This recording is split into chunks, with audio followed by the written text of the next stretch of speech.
Iho, ako bang hinahanap mo? Paano niyo po nalaman na kayong hinahanap ko? Wala, hula ko lang. Tama ba ako?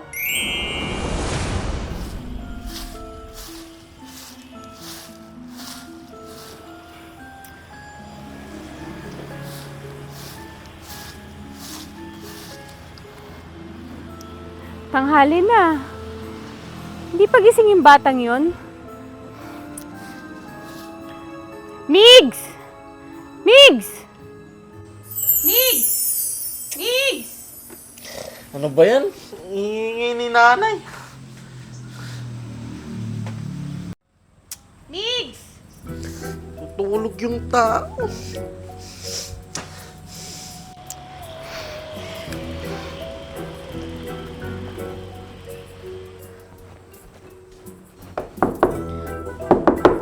Hoy, Migs! Gumising ka na dyan! Tanghali na! Hoy, Migs!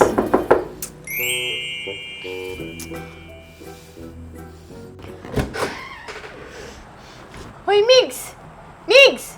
Bumangon ka na nga dyan! Tanghali na, oh! Hoy, Migs! Para kang mantika kung matulog! Nay naman, sarap ng tulog ko eh. Sabi niyo matulog lang ako para lumaki pa ako. Hindi ka pa ba malaki sa lagay na yan? Ang laki-laki mo na nga! Gusto mo bang lumaki pa? Baka mamaya, hindi ka na magkasya dyan sa higaan mo. Nay naman, grabe siya oh. Nakakasakit ka naman ng damdamin at balon-balunan. Bakit? Hindi ba tama ako sa mga sinasabi ko? Anak, halos hindi ka na magkasya dyan sa higaan mo. Sobrang laki mo na. Nay naman, kasalanan ko bang maging cute? At ang sarap pang kumain. Nagugutom na nga ako eh. Tumayo ka na nga dyan. Para makaligo ka na at makakain. Nay naman, pwedeng kumain na lang, wag nang maligo. Ikaw talaga. Tingnan mo, pinapadami mo na yung puti ng buhok ko. Sige nanay, baka may blood ka. Susunod na lang ako. Migs, sinasabi ko sa'yo.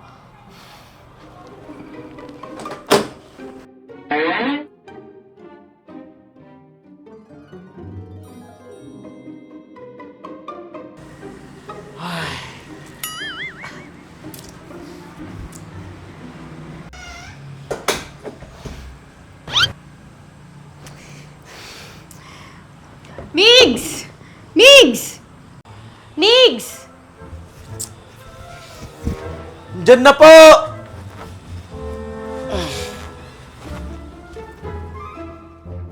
Ba't kasi kailangan pa maligo? Kakatamad kayong maligo.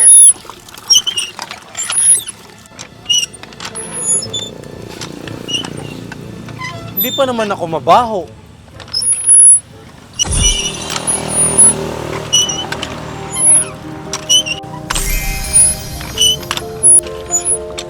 Ayan.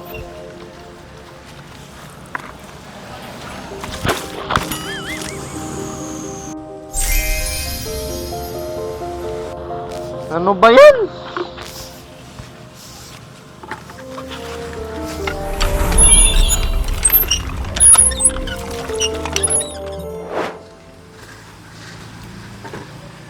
Ay, hirap pala kumilos pag malaki yung katawan. Ano kaya pag pumayat ako?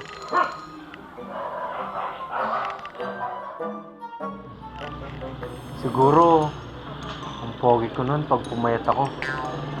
Tapos magugustuhan pa ako ng crush ko. Tapos, hindi na ako mahirapang kumilos nun. Sana, may makarinig sa hiling ko. Imposible kayo na pumayat ako. Sa tabakong to. Mukhang may gusto humingi ng tulong ko.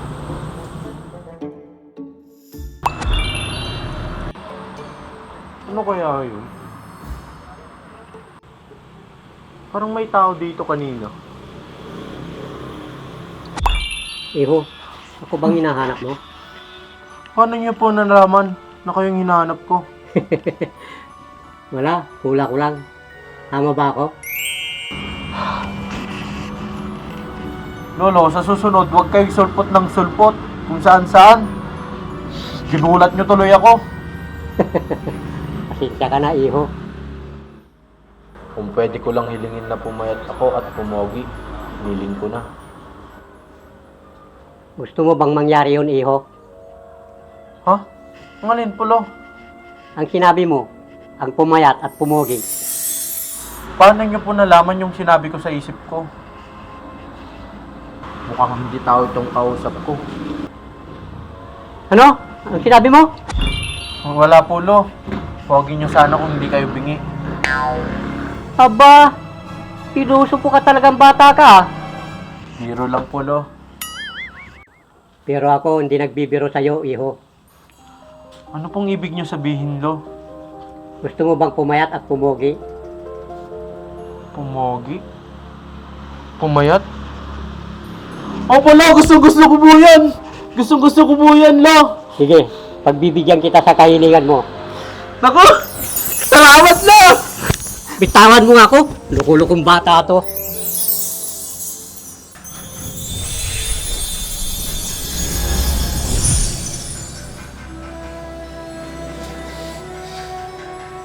Parang wala namang nagbago.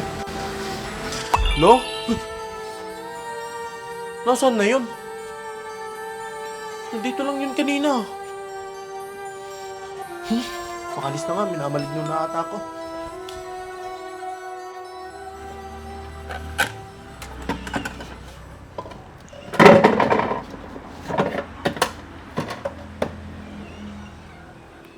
Tulog pa rin si Migs. Tanghali na.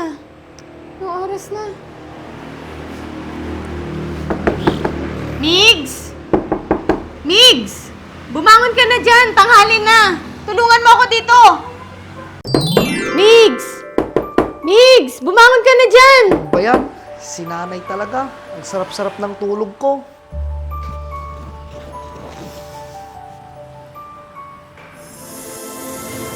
Sino ka?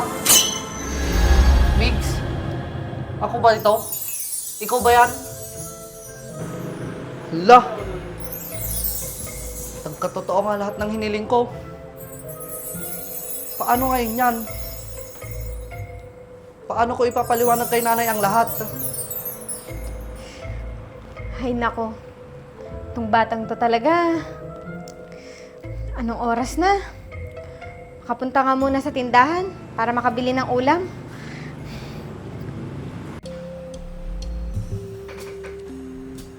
Ayos. Wala na si nanay.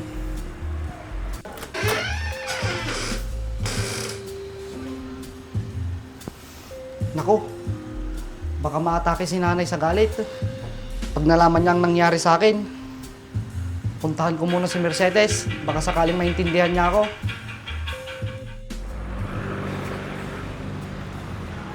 Mercedes! Mercedes! Mercedes!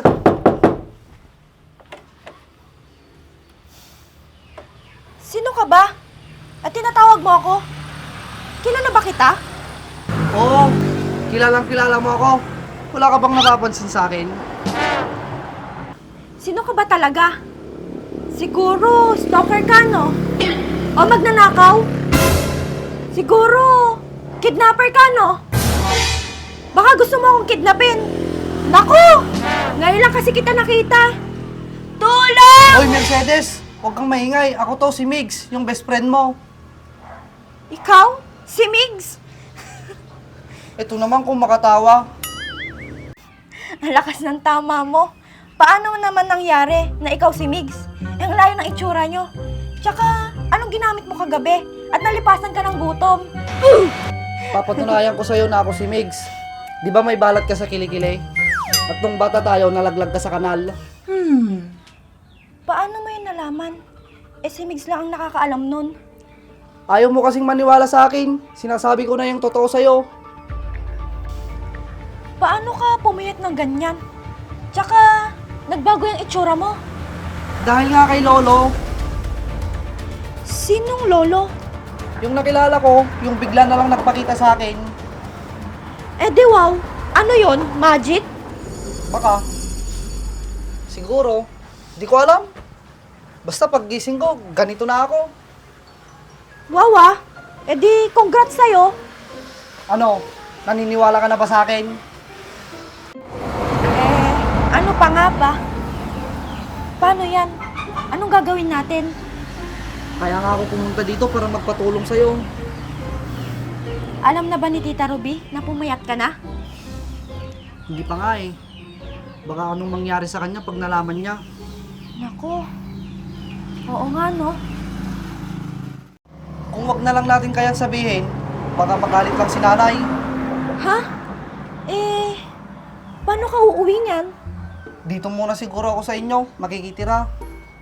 Ha? Anong sasabihin natin sa nanay mo? Ganito, pumunta ka muna sa bahay at sabihin mong may gagawin tayong importante kaya umalis ako para hindi mag-alala si nanay. Sige na nga, sasabihin ko. Ikaw talaga. Salamat, Mercedes.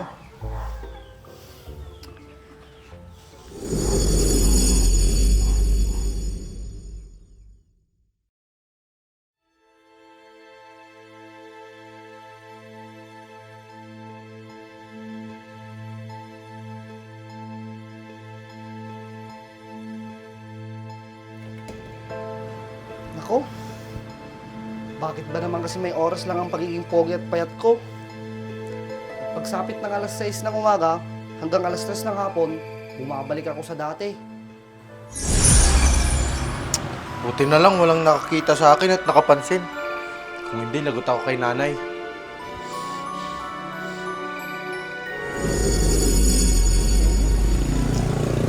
Alam mo ba pare, napasagot ko na si May. Ang pogi ko talaga. Talaga pare? Eh, paano na si Mercedes? Di ba kasama mo lang siya kahapon? Mas maganda yung pare. Maraming reserba. Ibang klase talaga pare. Mabuti ka pa. Sayang naman ang kapugian ko, di ba? Ibang klase ka talaga.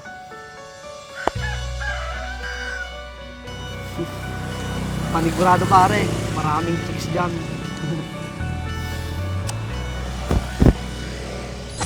Si Mercedes pre, ayos yun. Maganda rin yun.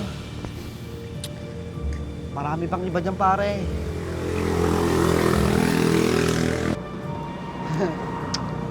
Sige lang, Mig. Pagpatuloy mo yung masamang ginagawa mo at nang makikita mo.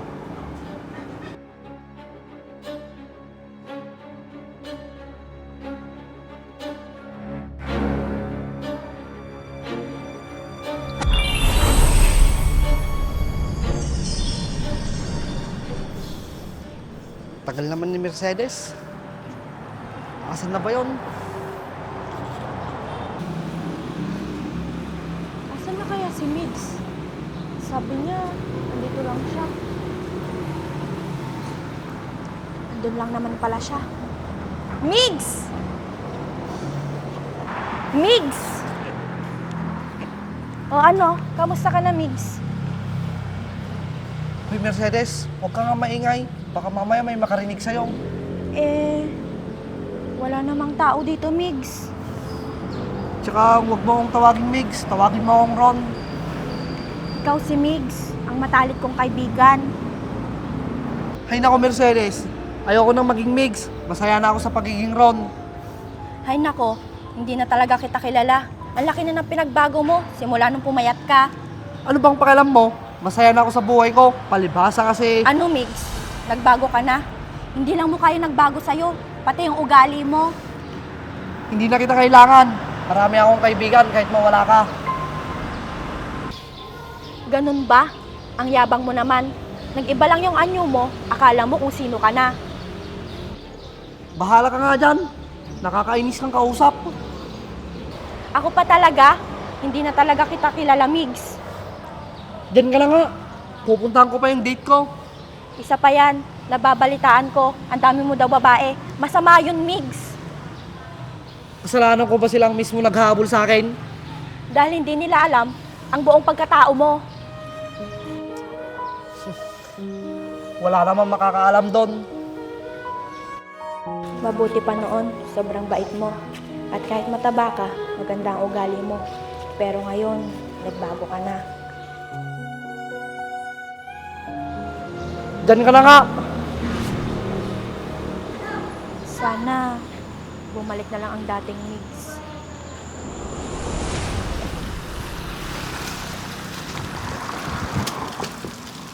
Tamang-tama, alas stress na. Makakauwi na ako sa bahay. Pag hinahanap ako ni nanay, hindi na magagalit yon.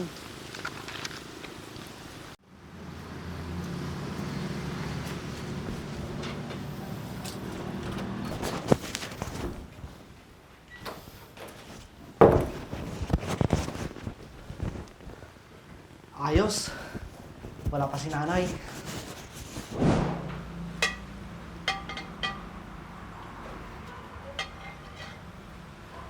Ayos. Luto na to.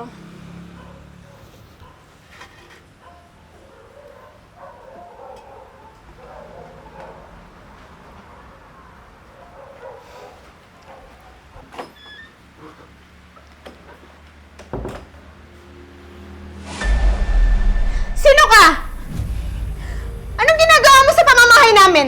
Magnanakaw ka, no? Tulong! Tulong! Tulungan niyo ako! May nakapasok na magnanakaw dito sa pamamahay namin! Tulong! Hindi po, Nay. Ako po to, si Migs, yung anak nyo. Anong Migs? Hindi naman ikaw yung anak ko, ah! Mga Marites kong kapitbahay, tulungan niyo Nay! ako! May magnanakaw dito! Nay, huminahon po kayo. Ako nga po to, si Migs. Ikaw na bata ka, wag mo nga akong pinagloloko dahil matagal na ako niloko, no? Si nanay talaga. Nakuha pang maghugot. Sino ka ba talagang bata ka? Hindi po, Nay. Ako po talaga to, si Migs. Ah, basta, hindi ako naniniwala sa'yo, no? Nay, Oh, sige, sige, sige. Subukan mo lumapit. Lokong bata yun, ah. Siguro talaga magnanakaw yun. Nagpanggap pa talaga na anak ko. Eh, ang taba-taba nung anak ko. tawagan ko nga si Jen.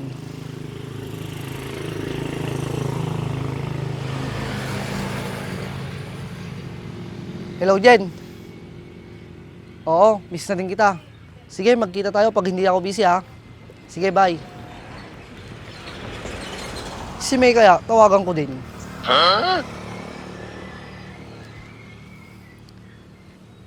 Hello, May. Oo, sige. Huwag ka na magtampo sa akin. Ikaw lang talaga, wala nang iba. I love you. Si Abby kaya.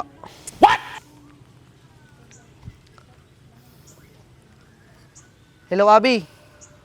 Oo, sige, pupunta ako sa bahay niyo. Huwag ka nang magalit sa akin, ha?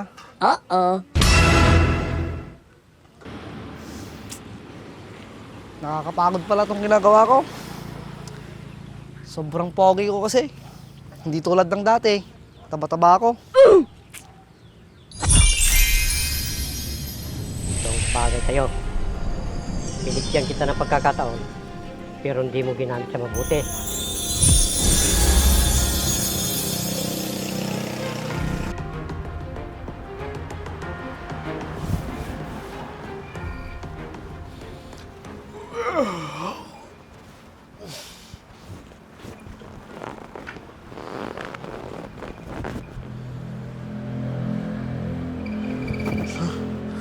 Bumalik na ako sa dati.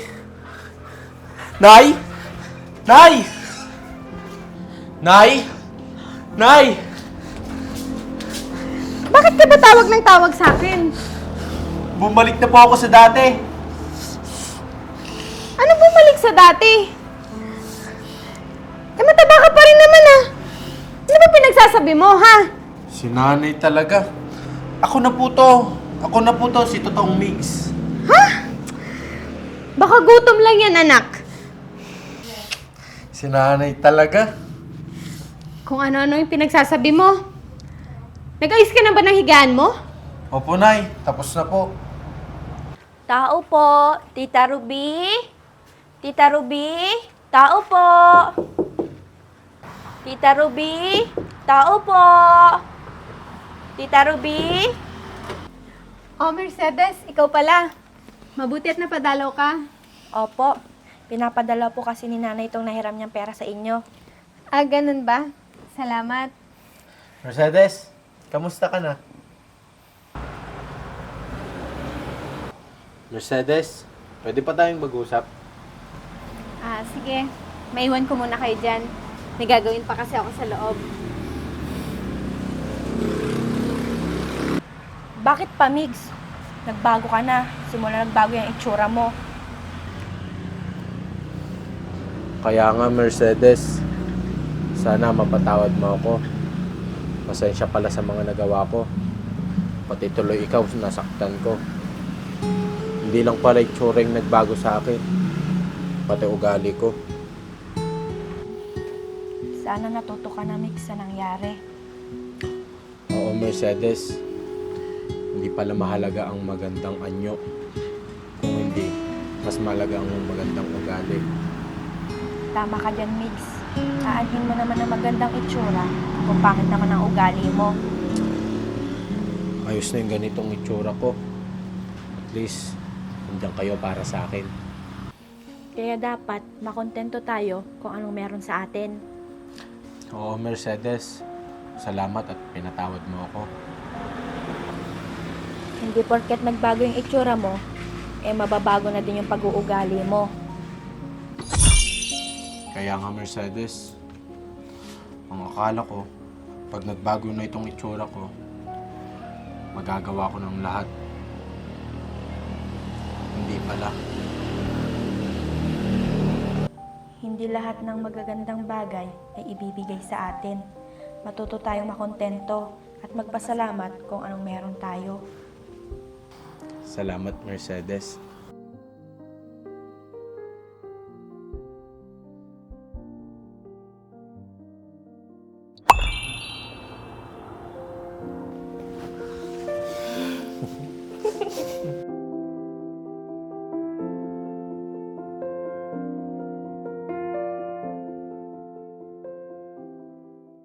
Sobrang bula!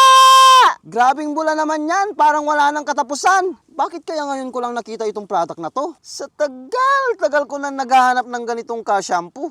Dito ko lang pala makikita. Pinakikilala ko nga pala itong GR4 Car Shampoo. Extremely foamy car shampoo na siguradong magpapalinis sa inaalagaan mong sasakyan. Ang dami ko nang nagamit na ibang brand, pero dito lang ako napabilib. Kasi tingnan mo naman, isang buong sasakyan yung kaya niyang malinisan. At may sobra pa yan ha. At parang ulap na nga sa bula kung ikukumpara mo sa ibang brand. Ang kagandahan pa nito, meron na rin itong Canova Wax. Kaya pag binanlawan mo ang sasakyan mo, siguradong magiging magintab agad yan. Kaya kung gusto mo rin na mabula at mabisa na panlinis sa alaga mong sasakyan, ano bang hinihintay mo? Check out mo na yan!